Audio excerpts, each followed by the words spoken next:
Pada suatu hari, istrinya memberitahu Abu Nawas bahwa raja memerintahkan tentaranya menggali rumahnya.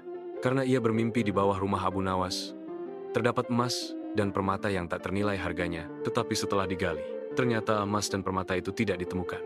Yang membuat Abu Nawas kesal dan bersedih adalah raja tidak meminta maaf kepadanya atas apa yang telah ia lakukan. Lama Abu Nawas berpikir, tapi belum juga ia menemukan cara untuk membalas perbuatan raja. Makanan yang dihidangkan oleh istrinya tidak dimakan, karena nafsu makannya hilang. Keesokan harinya, Abu Nawas melihat lalat-lalat mulai menyerbu makanan Abu Nawas yang sudah basi. Tiba-tiba ia tersenyum gembira.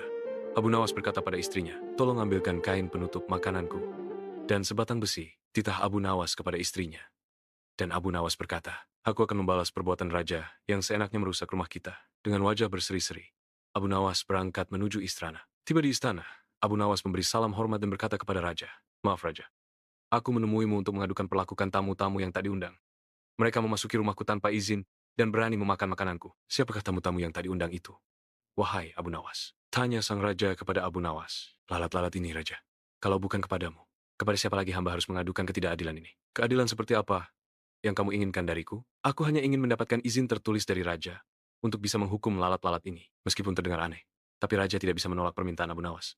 Raja akhirnya membuat surat izin yang isinya membolehkan Abu Nawas untuk memukul lalat-lalat itu dimanapun mereka hinggap. Tanpa menunda-nunda lagi, Abu Nawas segera mengusir lalat-lalat dari piringnya. Lalat-lalat itu terbang dan hinggap di mana saja. Dengan bebasnya, Abu Nawas memukul setiap lalat yang hinggap di mana saja. Seekor lalat hingga di kaca. Abu Nawas pun memukul kaca itu hingga pecah. Begitupun dengan lalat-lalat lain yang menempel di vas bunga dan patung hias. Abu Nawas memukulkan dengan tongkat besinya. Raja pun tidak bisa berbuat apa-apa kecuali menyadari kesalahannya karena telah merusak rumah Abu Nawas dan keluarganya. Setelah merasa puas, Abu Nawas pun pamit pulang dengan hati yang sangat puas